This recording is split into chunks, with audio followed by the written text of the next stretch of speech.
ওইটাই তো মজা হয় করে এসেছে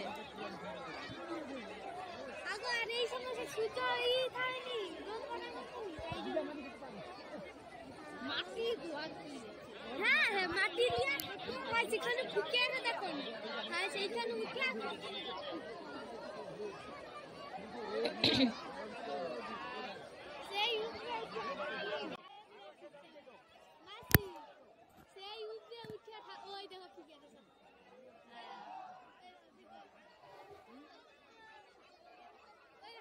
এখানে রয়েছে গোকুলানন্দ বাবাজির সমাধি, আর সেই সমাধিতেই মাটি দেওয়া হচ্ছে। আমরা ভোর 4টে থেকে উঠে রেডি হয়ে গেলাম। এখন আমরা টোটোতে যাচ্ছি, আর টোটোতে যাওয়ার সময় এত ঠান্ডা যে দুটোর চারিদিকটা আমরা ঘিরে দিয়েছিলাম, কিন্তু তাতেও বাতাস কি আর আটকানো যায়? তাতেও অনেক বাতাস আসছিল, ঠান্ডাও বেশ লাগছিল। এখন আমরা মেন রোডে উঠে গেছি, পুরোপুরি সকাল হয়ে গেছে। এখন মেলাতে যাওয়ার জন্য আমরা ফার্স্টে যে বাঁশের সাঁকো তৈরি হয়েছিল সেটি পার হচ্ছি। আর জানেন কি, প্রতিটি সাঁকো যাতায়াতে দুটোতে টাকা দিতে হয়, 3 টাকা করে ভাড়া দিতে হয়।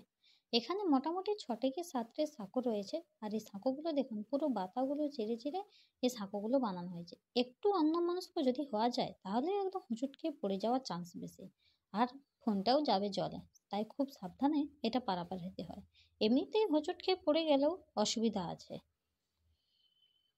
সবাই পেরিয়ে মোটামুটি চলে এলাম মেলার প্রথম দিকটায়। এটি আমরা মাত্র একবার সাঁকো পার হলাম, আরেকটি সাঁকো পার হতে হবে, সেটা আছে একটু দূরে। এখন আমরা মেলার মধ্য দিয়ে যাচ্ছি, ঠিক সেখানে যেখানে সবাই ডুব দিয়ে মাটি তুলে ওই গোকুলানন্দ বাবাজির সমাধিতে দিচ্ছে। এই যে এখানে আমরা চলে এলাম।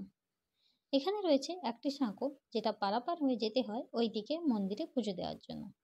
এই নদীতেই সবাই ডুব দিয়ে স্নান করছে। এটি হলো কেলেঘাই নদীর একটি শাখা, আর সেখানেই রয়েছে গোকুলানন্দ বাবাজির সমাধি। তাই এখানে সবাই ডুব দিয়ে ওই উপরে মাটি নিয়ে যাচ্ছে দেওয়ার জন্য, আর সবাই পারাপার হয়ে এই দিকটাতে যাচ্ছে পুজো দেওয়ার জন্য। এখানেও রয়েছে সাদা একটি বাঁশের সাঁকো, ঠিক একইভাবেই তৈরি, শুধু এখানে ওই সাঁকোগুলোর উপরে রয়েছে খড়ের ছাউনি। এই যে আমরা ডুব দিয়ে চলে এসেছি, এখন যাচ্ছি একটি ঘাটে। এখানে একটি ঘাট করা আছে, যেটা মোটামুটি সবাই কাদাগুলো ধুয়ে নেয়। স্নান তো ভালো করে করতে পারে না, কারণ পুরোটাই কাদার জল।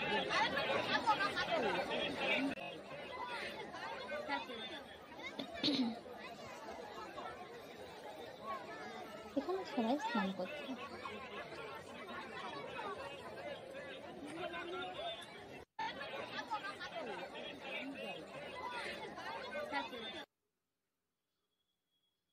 এই যে এখানে একটি বাচ্চাকে স্নান করাচ্ছে। এত ঠান্ডাতেও সবাই পুণ্য লাভের আশায়, বা যেহেতু মকর সংক্রান্তিতে স্নান করতে হয় বা ডুব দিতে হয় সাগরে, তাই সবাই এখানে নদীতে এসে ডুব দিচ্ছে। এই যে আমি এখন নেমে গেছি জলে, মোটামুটি হাত পাগুলো ধুয়ে নেওয়ার জন্য, বা যেখানে যেখানে কাদা লেগে আছে সেগুলোকে ধুয়ে নেওয়ার জন্য।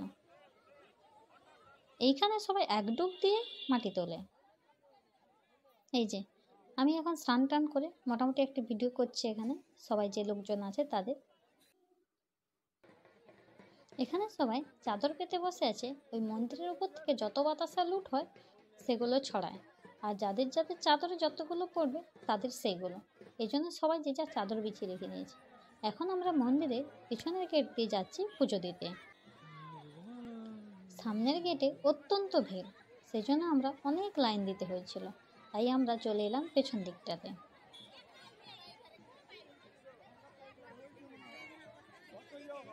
এই যে সবাই উঠছে বা কেউ বা নামছে, ওইখানে রয়েছে মন্দির ওপরটিতে।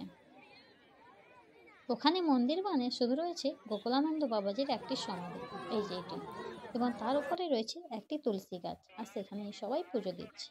এটি হলো সামনের গেট। প্রচণ্ড ভিড় এখানে, তাই আমরা এখানে না উঠে পেছন দিকটাতে চলে গেলাম। এখানে রয়েছে বাচ্চাদের কিছু খেলনা। এরপর আমরা পুজো দেওয়া শেষ করে চলে এসেছি কিছু খাওয়ার জন্য। 10টা বাজে মোটামুটি। এই সময় আমরা বাড়ি থেকে নিয়ে এসেছিলাম কাঁচা ছোলা, কাঁচা লঙ্কা, আলু ভাজা, আর এখান থেকে নিয়ে নিলাম নিরামিষ চপ। আর তাই দিয়েই আমরা মুড়ি খেতে শুরু করে দিয়েছি, কারণ মুড়ি খাওয়ার পরেই আমরা মেলাটা ঘুরবো, আর সেটা আপনাদেরকেও দেখাবো।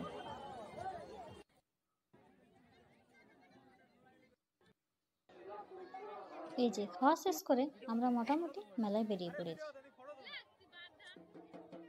এখানে এই ভাইটি ঢোলক কিনেছে আর বাজাচ্ছে।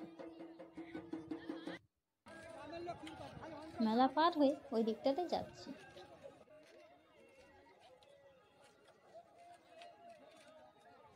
এই প্রতিটা সাঁকোতে রয়েছে আলাদা আলাদা মালিক, আর তারা ঠিক এপার ওপার দুপারেই আছে টাকা নেওয়ার জন্য।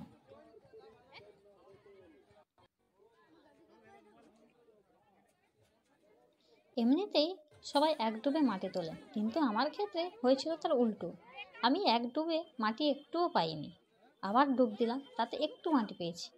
হলো না, সবাই দেখছি অনেক অনেক মাটি নিয়ে যাচ্ছে, দিয়ে আবার ডুব দিয়েছি। টোটাল 3টে ডুব দিয়ে মোটামুটি একটু মাটি পেলাম, আর সেটাই দিয়ে এলাম গোকুলানন্দ বাবাজির সমাধিতে। জায়গাটি নাকি গোকুলানন্দ বাবাজির সমাধি যেখানে রয়েছে এতটি উঁচু ছিল না। যে চশমা মার্কা ভাস্কর লবণ তৈরি করেন কবিরাজ তরুণ কুমার রায়, সেটি ব্যবহার করা প্রয়োজন। তাই কেনার সময় ছবি, ফোন নাম্বার এবং ঠিকানা দেখে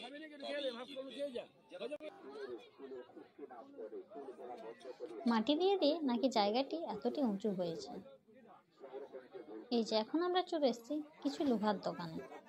কিছু কেনাকাটা ছিল আমাদের অবশ্য, তাই আমরা কিছু দেখতে এলাম যে সেই সবগুলো আছে কিনা।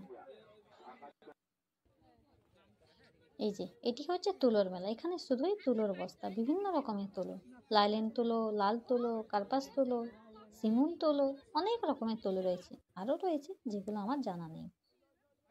এখানে রয়েছে শুধু মাদুরের মেলা। এই পুরো এরিয়াটা জুড়েই রয়েছে মাদুর, বিভিন্ন রকমের মাদুর এখানে পাওয়া যাচ্ছে।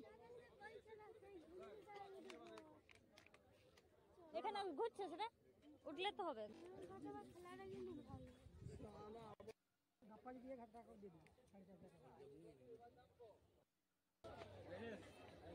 এই রেস্টুরেন্টে খুব সুন্দরভাবে সাজানো হয়েছে, তাই এটাকে একটু ভালো করে দেখলাম।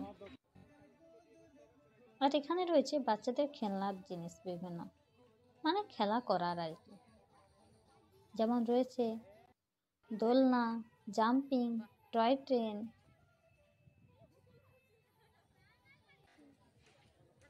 এই যে ট্যাটু সেন্টার, এটি সব থেকে দেখলাম বড় একটা ট্যাটু সেন্টার। আর জিলিপি তো থাকবেই, মেলা মানে জিলিপি তো আছেই। আর বিভিন্ন ফাস্টফুডের দোকান। এবার চলে এলাম কাঠের দোকানে, যেটা খুবই আগ্রহজনক ছিল, কারণ এখানে অনেক জিনিস দেখা যায় যেগুলো আমরা আগে কখনো দেখিনি। এই যেমন বাচ্চাদের গাড়ি, ঢেরা, বিভিন্ন রকমের সিংহাসন, এছাড়াও আরও অনেক কিছু, বড় বড় হাতা কাঠের তৈরি। এইবারে চলে এলাম পাথরের দোকান। বিভিন্ন রকমের, বিভিন্ন সাইজের, বিভিন্ন চীনামাটি দিয়ে বিভিন্ন জিনিসপত্র এখানে পাওয়া যাচ্ছে।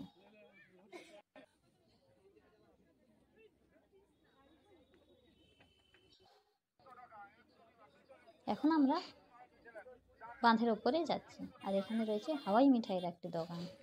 আর ওই দিকটায় রয়েছে পুরোপুরি কম্বলের দোকান। এত বড় দোকানটা, কম্বল ছাড়া আর কিছু নেই।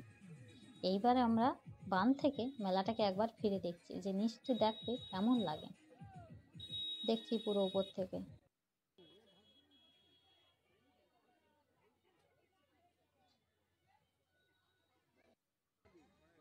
এই যে এখানে রয়েছে একটি পিকনিকের মতো স্পট। এখানে ওইটুকু পিকনিকের সময়ের জন্য ভাড়া দিতে হয় 1000 টাকা। এখন আমরা চলে আসছি বাড়ির পথে। তা একটা সুন্দর রাস্তা দিয়ে এসেছিলাম মাঠের মাঝখান দিয়ে, অত্যন্ত সুন্দর দেখতে লাগছিল, তাই একটু ভিডিও করলাম।